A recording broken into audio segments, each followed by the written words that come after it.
Welcome students, welcome to the biology classes. आज हम लोग कंट्रोल एंड कोऑर्डिनेशन की पार्ट 2 को देखेंगे। ये पार्ट में हम लास्ट पार्ट की कंटिन्यूएशन है और इस पार्ट में हम बात करेंगे पैरासिम्पैथेटिक नर्वस सिस्टम की। पैरासिम्पैथेटिक नर्वस सिस्टम को क्रैनियो सैक्रल फ्लो कहा जाता है। इसका मतलब है ये जो इम्पल्सेस है ये ब्रेन से शुरू होते हैं, brain and sacral nerve and spinal nerve होते हुए ये आगे बढ़ते हैं। तो it arises from the cranial nerves, sacral nerve and spinal nerve।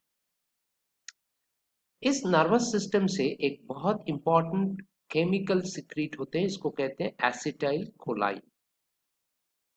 It is produced from the post ganglionic part of the parasympathetic nervous system। ये post ganglionic part से secrete होते हैं, therefore it is called as nerve fibers। So इसको cholinergic nerve fibers कहा जाता है। Parasympathetic nervous system body को normal condition में लेके आते हैं। इसका मतलब है अगर बॉडी किसी कंडीशंस के लिए कोई कारणवश ये एक्साइटेड है तो इस नर्वस सिस्टम बॉडी को नॉर्मल कंडीशन में लेके आते हैं। So we will note that normal condition. इसके वजह से पैरासिम्पैथेटिक नर्वस सिस्टम को हाउस कीपिंग सिस्टम ही कहा जाता है। एक बहुत ही इंपॉर्टेंट नर्वस सिस्टम है बॉडी की। बॉडी को हमेशा नॉर्मल कंडीशन में रखने का काम है पैरासिम्पैथेटिक नर्वस सिस्टम। अभी हम लोग आगे बात करेंगे sympathetic nervous system. Sympathetic nervous system में क्या होते हैं, चलिए देखते हैं। सिंपैथेटिक नर्वस सिस्टम में ये बॉडी को एक्साइटेड करते हैं।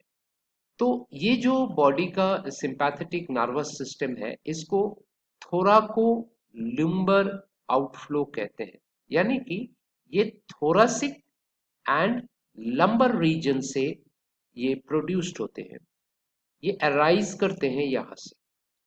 तो सिंपैथेटिक नर्वस सिस्टम्स ये थोरासिक एंड लंबर रीजन कहाँ है, ये स्पाइनल कॉर्ड में है। तो यहाँ से ये सिंपैथेटिक नर्वस सिस्टम का अराइज होते हैं। ये 22 पेयर की गैंग्लिया होते हैं, यानी कि इस नर्वस सिस्टम की 22 पेयर्स ऑफ गैंग्लिया होते हैं। सिंपैथेटिक गैंग्लिया जो है वो स्पाइनल कॉर्ड के लैटरल साइड में पोजीशन बिलोंग करते हैं। अब ये बात करेंगे कि सिंपैथेटिक नर्वस सिस्टम हमारे शरीर में किस टाइप के काम करते हैं। सिंपैथेटिक नर्वस सिस्टम हमारे शरीर को फ्लाइट एंड फाइट मोड में लाके खड़ा करते हैं, जिसका मतलब है कि इस नर्वस सिस्टम में हम बहुत सारे इंपॉर्टेंट काम कर सकते हैं। जैसे इस नर्वस सिस्टम की थ्रू से क्या रिलीज होते हैं, इस नर्वस सिस्टम की थ्रू से रिलीज होते हैं एड्रीनालिन एंड नॉर एड्रीनालिन, जिसको फाइट एंड फ्लाइट केमिकल्स कहा जाता है। These are produced from the post-ganglionic nerve fiber of the sympathetic nervous system. So this is called as adrenergic nerve fibers.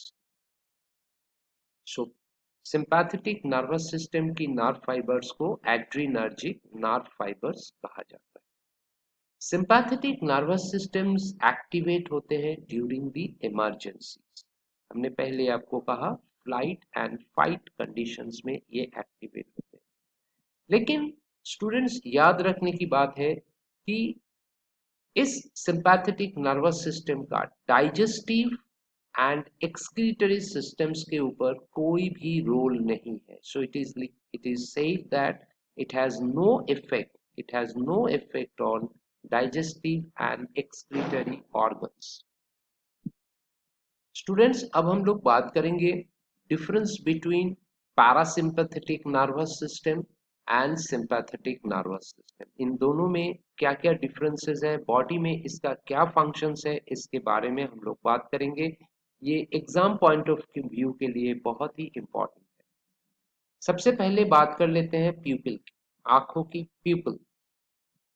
Parasympathetic nervous system प्यूपिल को constrict करते हैं, जबकि sympathetic nervous system प्यूपिल को dilates करते हैं। Parasympathetic nervous system tears inhibit करते हैं, आंखों में पानी नहीं आने देते, आंखों में पानी आना इसको रोकते हैं।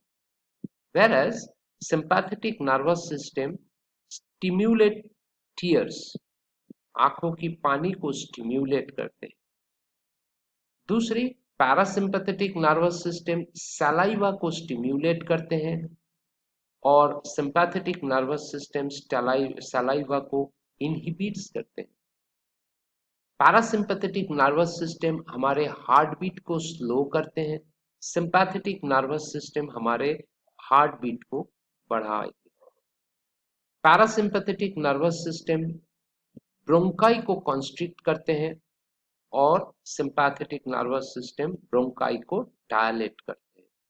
इसकी वजह से ये समझ में आता है कि इमरजेंसी के समय में कभी कभार हमें सांसों में थोड़ा सा तकलीफ होते हैं, it is due to the constriction of the bronchi. जब हम रिलैक्स करते हैं तब हमारी ब्रोंकाई डायलेट करते हैं और हमारे breathing normal condition. Parasympathetic nervous system dilates the blood vessels and sympathetic nervous system constrict the blood vessels. इसके साथ पैरासिम्पैथेटिक नर्वस सिस्टम हमारी बीपी को लो करते हैं, यानी कि it lowers the BP, whereas sympathetic nervous system BP को increase करते हैं, it highers the BP. Parasympathetic nervous system हमारे पेरिस्टाल्सिस को स्टिम्युलेट करते हैं। इसका मतलब है जब हमारे शरीर के अंदर फूड एंटर करते हैं फ्रॉम स्टमक और फ्रॉम ओइसोफेगस ही आप बात कर सकते हैं, तो हमारे एक वेवी मूवमेंट शुरू होता है इंटेस्टाइनल एलिमेंट्स में और डाइजेस्टिव एलिमेंट्स कह सकते हैं। तो वहां पर ही ये जो वेवी मूवमेंट है इसको कहते हैं पेरिस्टाल्सिस। तो इस पेरिस्टाल्सिस को बढ़ावा देते हैं, इंक्रीज करते हैं पैरासिम्पैथेटिक नर्वस सिस्टम, जबकि सिंपैथेटिक नर्वस सिस्टम पेरिस्टाल्सिस को रोक देते हैं। इसका ये भी अर्थ है कि जब हम टेंशन में होते हैं, जब हम बहुत ही एक्साइटेड मूड में होते हैं, तो हमारा डाइजेशन अफेक्टेड होता है, डाइजेशन ठीक से नहीं हो पाता। इसका कारण है सिंपैथेटिक नर्वस सिस्टम पेरिस्टाल्सिस को इनहिबिट करते हैं। अनदर इंपॉर्टेंट टॉपिक और इंपॉर्टेंट पॉइंट आप कह सकते हैं, पैरासिम्पैथेटिक नर्वस सिस्टम ब्लैडर को, यूरिनरी ब्लैडर को कॉन्ट्रैक्ट्स करते हैं। तो इसका मतलब है जब हम नॉर्मल कंडीशन में होते हैं तब हमारा ब्लैडर जो है कॉन्स्ट्रिक्ट होते हैं और ये मिक्चुरेशन को इनिशिएट करते हैं। मिक्चुरेशन का अर्थ है यूरिनेशन होना। मिक्चुरेशन इनिशिएट करते हैं पैरासिम्पैथेटिक नर्वस सिस्टम, जबकि सिंपैथेटिक नर्वस सिस्टम में ब्लैडर रिलैक्स होते हैं, सो देयरफॉर मिक्चुरेशन स्टॉप्स, यानी कि यूरिनेशन बंद होते हैं।